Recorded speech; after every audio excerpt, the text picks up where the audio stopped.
party people! Welcome to the breakdown with Nath and Johnny, the foundation of great music for you guys. Yeah. No? It was okay. You tried. It was okay. Or was it Decay? I'm not okay.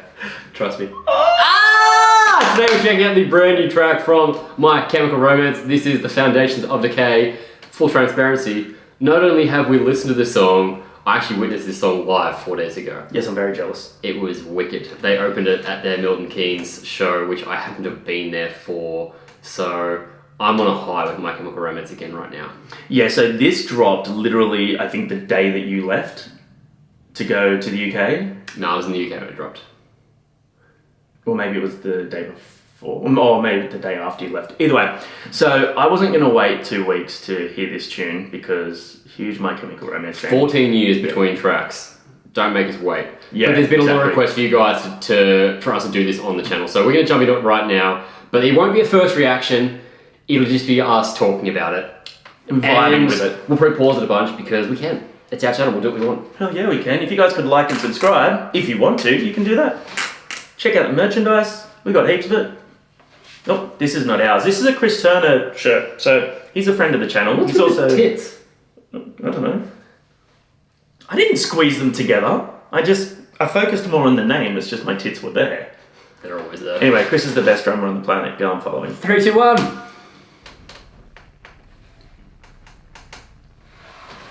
Tell you what. Because this is like the ambience that was coming on before they came out. They went on for like 3 minutes. I also saw his outfit, the white suit, So the good. bandage mask thing With blood. meta across the top. Yeah, is that what it said? Yeah. Okay. Yeah. Very funny. They sounded really good live too. Phenomenal. It was the best.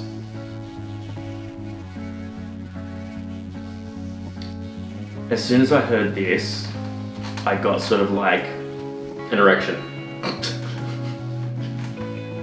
I mean, he's not wrong, but I got sort of like 3 Cheers vibe, but also Black Parade vibe. Yeah. I thought it was a cool.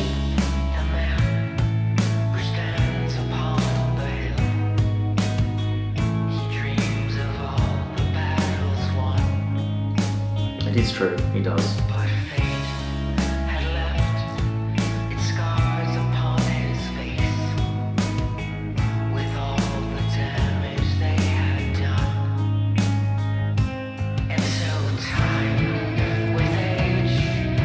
The production is quite raw. There's an effect on the vocals, which he also did live. Yeah, yeah.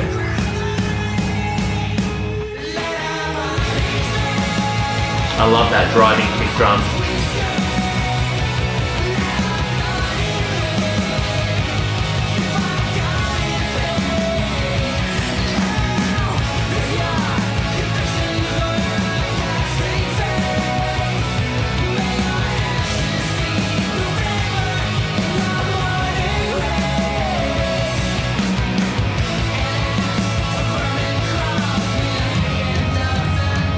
And that is textbook My Chem. That's where you get the 3 Cheers vibes. Yeah. Massively. Yeah. Very like Helena, Ghost of You sort of. Now the vocal thing, when I first heard the track, I was like, that's a really interesting choice to have quite clearly an effect over his vocals. Yeah. And he sang with 2 mics. So Yeah, he I actually saw had that. the one that had the like, it's not vocoder, but that like effect over it. Yeah. Which He also translated used, really well. He used that mic for the scream parts as well, which I think gives it that extra sort of, I guess, that black metal sort of tone to it, because it's like super distorted. And We'll talk about the black screechy. metal thing after. 'Cause it's a conversation. Also, I still have an issue with how far back his vocals are in the mix. Yeah, agreed.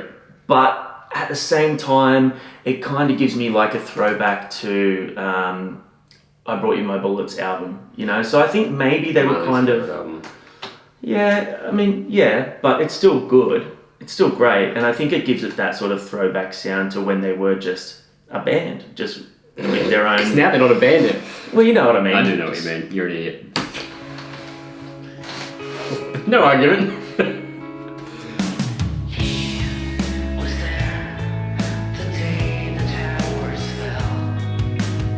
Even the drums are very raw, very roomy. That one there, he was there the day the towers fell. Do you know that story? No. I do I told you before this a whole bunch. So, they're from New Jersey, and he watched across the river as the Twin Towers came down, and that's when he went and wrote Turnstiles, and why can't I even think of that song title right now? One of the tracks off I Brought You My Bullets. Yeah, okay. That was the first track they wrote, and it was after witnessing that happen. So that's like a really nice little throwback for the old fans back there. And we're old, and we're fans.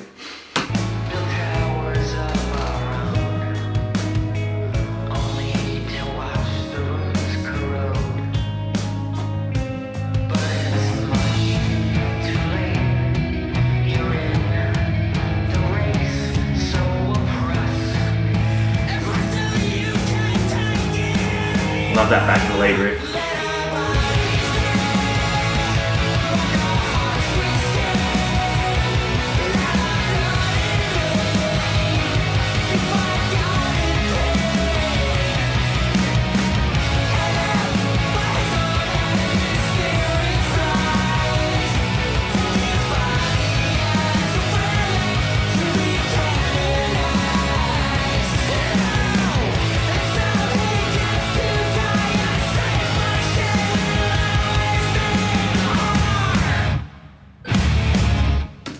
Before it gets into that bit, I'm going to tell you what my favourite thing about My Chem is, and I'm going to bring it up specifically before it goes into the next bit and after this chorus. And it's the thing that always drew me to them, and it's the thing that I believe sets them apart from every other band more than anything. Eyeliner. Sorry, go on. Just, you know, how well they put it on. It's so well. Yeah. No, it's they have a very individual, like, style of chord progression. They have a very specific key that they like to play in and chord progressions that they like to use that is so different to other bands. And it really works when they go into these heavier moments, because without being a super heavy band, it brings a certain darkness to the music. 100%. Famous Last Words is still to this day one of the ones that, like, the riff in that. Yeah. It's not a heavy song, no. But that second verse when it kicks in is so heavy. Yeah, and it's their riffs are still, like, you know, especially in that chorus, are very heavily rooted in classic rock, and I think they take a lot of those sort of tricks of classic rock where those bands are also not heavier, but if they need to sound darker, they use these minor chord progressions and these scales that the pretty bands and the pretty songs wouldn't use. So let's go riff.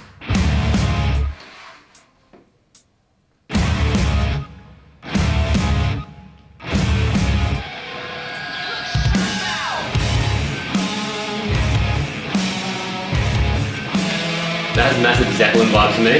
Yeah, fully. Again, using the feedback to create that heaviness.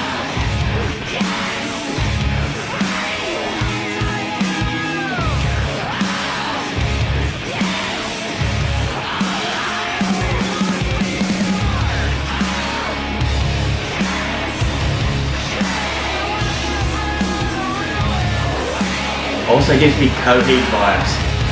Coheed? Yeah, I can hear that.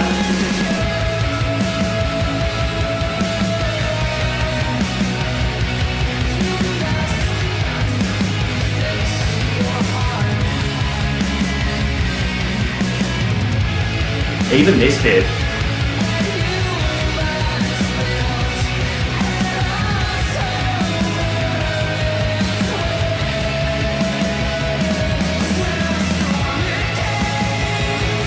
So yeah, do you agree with the Coheed thing? Yeah. It's like, even in songs like Welcome Home and stuff, like, and they're the same. They're not a heavy band, but when they need to sound heavier and darker, so heavy, yeah. they know how to do it, and they know how to add those other elements, like the backing vocals. Big. Yeah, this is a big song. It is. It is a very big song. It's not a long song, which is an interesting move. First single back, 6-minute track. But your My Chemical Romance, you can do whatever the fuck you want. I'll allow it. Yeah.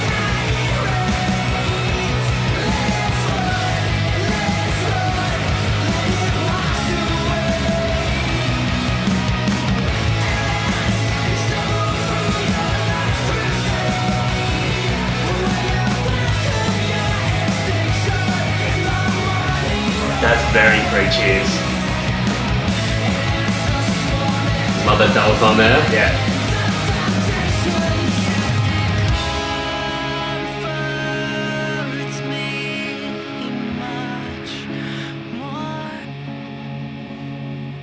very like Black Parade, how they bring it back. Yeah.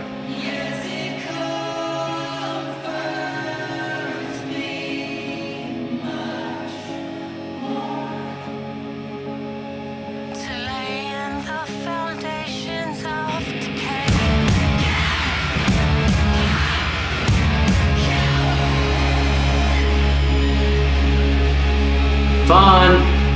I really like it.